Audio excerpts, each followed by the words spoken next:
Britain's political map has just been shaken in a way few people expected this quickly. Labour has suffered a historic collapse in Wales. After more than a century of dominance, Nigel Farage's Reform UK has exploded across England with massive gains. Nationalist parties are rising in Scotland and Wales. And now, even members of Keir Starmer's own party are openly questioning whether he should remain Prime Minister. What was supposed to be a period of stability after Labour's return to power is suddenly starting to look like the beginning of a political earthquake. And the most shocking part is not just that Labour lost seats. It is where and how they lost them. In Wales, Labour was pushed into third place. In England, Reform stormed through old Labour strongholds that once seemed impossible for Farage to win. In Scotland, Labour failed to stop the SNP comeback. Across the country, voters delivered one brutal message. Frustration, anger, and disappointment with the political establishment is growing fast. These elections may not decide who governs Britain today, but they may have revealed what Britain could look like tomorrow. Because this is no longer simply a battle between Labour and Conservatives. A completely new political reality is emerging. One where nationalism, anti-establishment politics, regional identity, and voter frustration are beginning to tear apart the old British political order.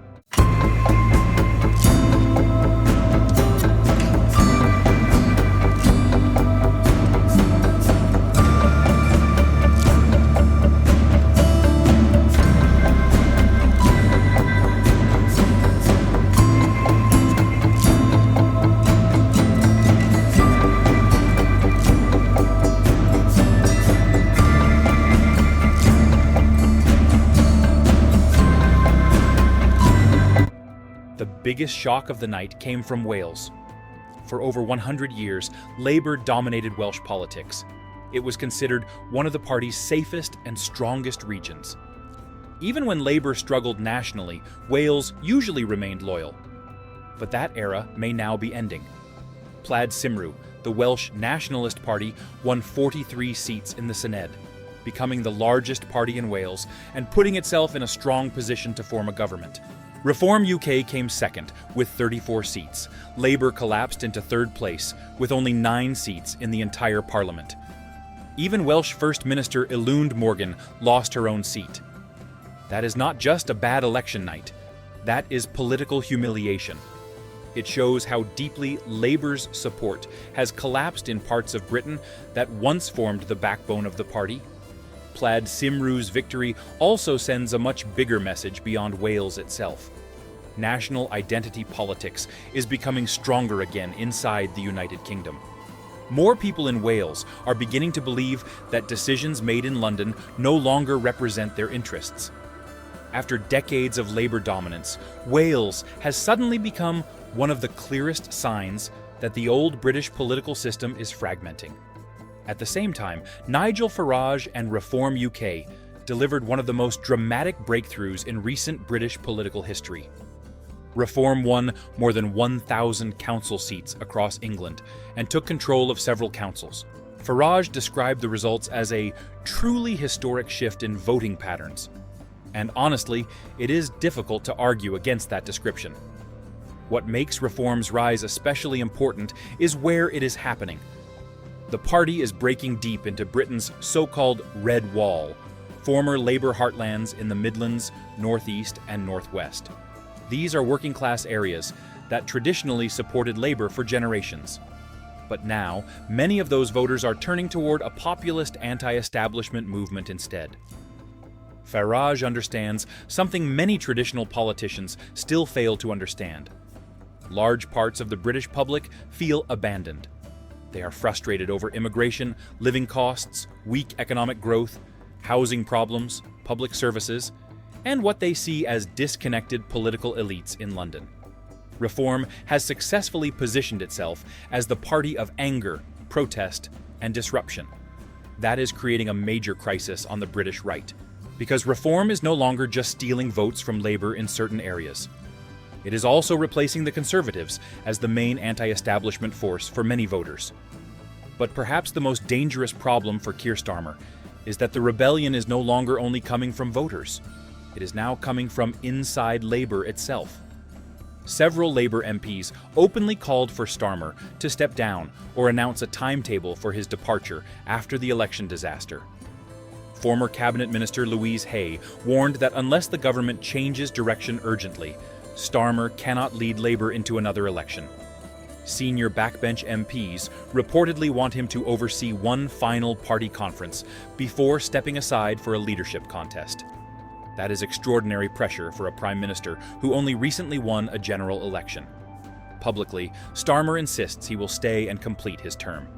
He says leaving now would throw Labour into chaos. But the problem is that many Labour MPs increasingly fear the chaos has already begun. One of the most damaging aspects of these elections is that they exposed growing disappointment among voters who expected faster change after Labour returned to power. In Westminster politics, leadership doubts spread extremely quickly once they begin. And now, many inside Labour fear that if the party does not dramatically change course soon, reform could continue growing while nationalist parties keep weakening Labour in Scotland and Wales. Meanwhile, Scotland delivered another warning sign for the British political establishment. The Scottish National Party secured another major victory, winning a record fifth term in office. SNP leader John Swinney used the results to demand greater respect from London and the British government. The SNP's continued dominance shows that Scottish nationalism remains extremely powerful despite years of political turbulence. And together with Plaid Cymru's success in Wales, a bigger constitutional question is now returning to British politics. Can the United Kingdom actually hold together politically over the long term? That question may sound dramatic, but nationalist leaders are increasingly speaking with confidence about it. Sinn Féin's Michelle O'Neill described the results as a seismic shift and celebrated the possibility of nationalist governments across different parts of the UK. She argued that more people are looking beyond Westminster because they feel decisions are being imposed on them without proper representation. In simple terms, the authority and influence of London is being questioned more openly than before. Scotland, Wales, and Northern Ireland each already have strong nationalist movements. Now, those movements are gaining momentum. At the same time, Britain is facing political fragmentation in England itself. Historically, the strength of the UK depended heavily on stable two-party politics dominated by Labour and Conservatives. But today, that structure is weakening. Instead of one national political conversation, Britain increasingly looks like several separate political realities existing at once. English populism, Scottish nationalism, Welsh nationalism, and deep frustration with mainstream politics everywhere. Another important development in these elections was the rise of the Green Party. While much of the attention focused on Labour's collapse and Reform's surge, the Greens quietly made significant gains across local councils, and even won important mayoral races in London areas like Hackney and Lewisham. Their success reflects another growing trend in British politics. Voters are increasingly abandoning traditional party loyalties altogether. Many younger and urban voters who once supported Labour are now looking for alternatives that appear more radical, more activist-driven, or more focused on issues like climate change, housing, and inequality. Green politicians framed their victories as proof that people are desperate for hope, rather than fear-based politics. Instead of building a stable coalition after returning to power, Labour now faces pressure from nationalists, populists, Greens, and internal divisions all at once. In the end, these elections may be remembered as one of the biggest turning points in modern British politics. Not because a government immediately changed, but because the foundations of the old system suddenly looked far weaker than before. For Keir Starmer, the danger is that he could become trapped between all these forces without fully satisfying any of them. And for Britain itself, the bigger question is becoming impossible to ignore. If political fragmentation continues growing across England, Scotland, Wales, and Northern Ireland simultaneously, then what exactly will the future United Kingdom even look like 10 years from now?